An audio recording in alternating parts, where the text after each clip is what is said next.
Warning: this chapter contains murder, stabbing, and cutting people. Listen at your own risk.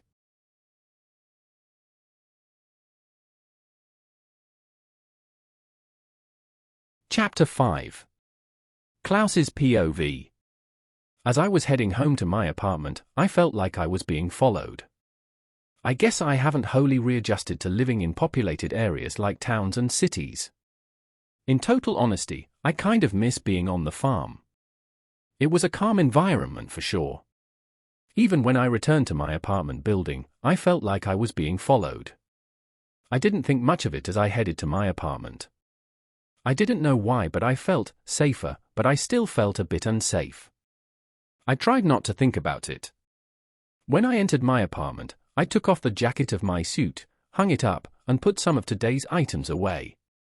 After a while, I heard a knock on the door. Must be Melody or Felix, since they only live a couple of floors down. "The door's open," I said as I was putting the rest of today's things up. I heard the door open and then shut.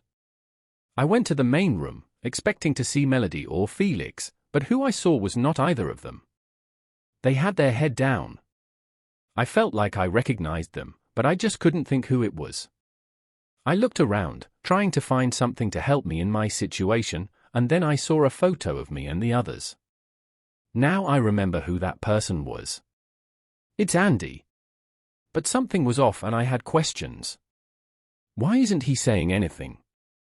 How did he know where I moved to? Why is he here? Andy. He looked at me, but something was off. This isn't the same Andy that I was best friends with.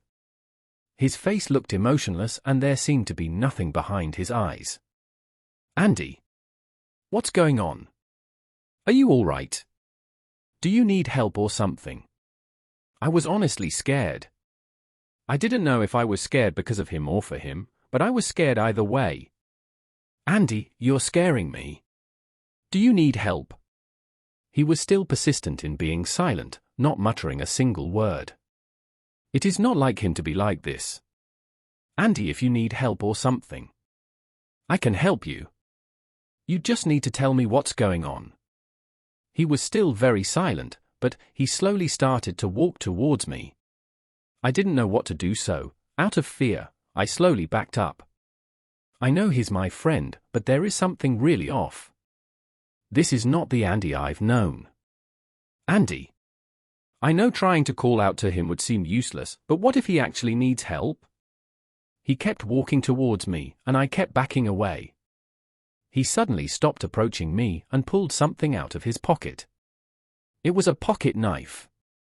Why the hell does Andy have a pocket knife on him? He never carries a weapon on him, so why does he have one now? Andy. Why do you have a knife? He says nothing still. He then started walking towards me again with the same blank face. I backed away again. I will admit I'm now more worried for my own safety than helping Andy. I don't know what he will do with that knife and I don't think I want to know. He started to walk a bit faster. But he looked angry. Angry. At me. I backed up more, but I knew I wouldn't be able to keep backing away from him forever. I should try to run, or try to get away, but that may do more harm than help. Even if I need to get away, that doesn't seem to be the best decision. Hey! Andy! We can talk about this? I tried to get through to him. Just put down the knife and you can tell me what's going on. All right. Trying to talk to him still didn't seem to work, but I want to know what happened to him since we all split up. What had made him like this? What happened to him to change him to be like this? I kept backing away until I backed up into the wall. Now I was terrified for my life. Andy just got closer and closer. I just looked around for something or at least somewhere to go. Andy suddenly lunged at me with all intentions to hurt me, but to what extent, I'm unsure. I somehow managed to dodge him and slip away. He managed to grab my arm, keeping me from running away. I looked at him and realized something. The true Andy that I've known isn't here. Andy would never hurt me or the others. This person isn't Andy. This person wants to hurt me. Or even worse, wants me dead. Andy, snap out of this. This isn't you. You're not like this. He seemed to stop.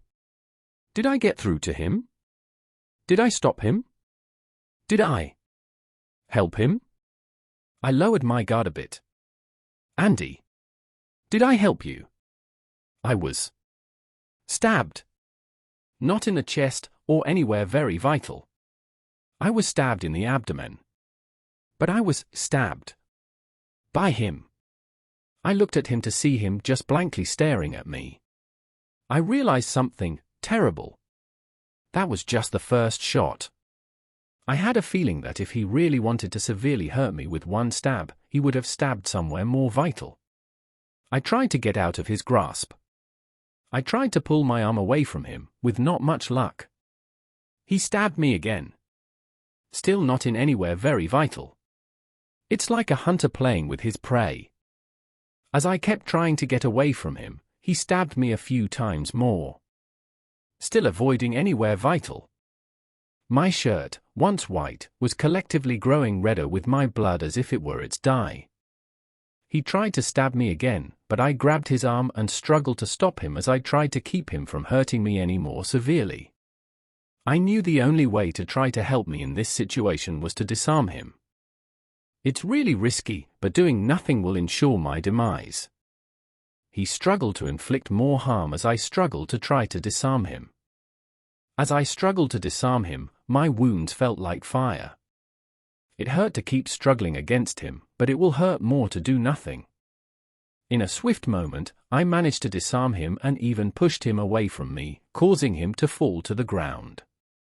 Adrenaline must have kicked in.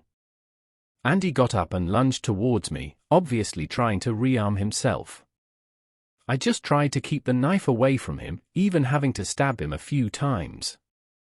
I know I should feel bad for stabbing my own friend, but the only thing that hurt me in the moment was the bleeding wounds that he gave me.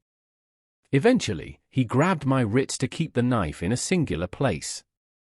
He managed to shove me to the ground. When I hit the ground, the knife landed away from me as I clutched my stomach in pain. Everything hurt, it all hurt so badly. I knew I wouldn't be able to move much, let alone get up. I watched in pain as Andy walked over and picked up the knife from the floor. He glared at me with a look that I will never forget. It was as if the devil himself was staring into my soul, judging it. Andy then started to walk towards me. Andy, please think about this. Please? I begged for my life as I tried to crawl to the door of my apartment, the pain getting worse by the second. I could feel myself getting weaker from the loss of blood. Just as I was about to reach the door, I was grabbed by the ankle and dragged back away from the door. Dragged further away from help. Dragged further away from life. I was so weak, I couldn't move. It hurt to move. I saw Andy standing over me. He still had that cold, dead look. He crouched down beside me, occasionally glaring at me as he looked at his weapon. Andy, please? It's me, your best friend. Please? Snap out of it. I was actually crying. Please? Don't you remember me? He slowly turned his head and looked at me. His blank, emotionless face was now one of a psychopathic smile. He tightened his grip on his knife. He looked even angrier and raised his knife above me. He'll most likely stab me in the stomach again. Andy. I felt a rush of pain coursing through my body. I was just stabbed, but he wants to kill me. I was stabbed in the chest. I found it much harder to breathe. I wanted to say something, but he stabbed me in the chest again and again. My vision started fading in and out of the darkness. I was picked up by the collar of my shirt. He still had that dead look in his eyes. Andy. He held his knife up to my neck. I closed my eyes, accepting the inevitable. The knife cut deep into my throat. I was gasping for air but couldn't get any. He let go of me, allowing me to fall back onto the ground. I could not breathe. I could not see. I was in my last seconds of life. I felt my body relax. For the last time. Goodbye, Klaus.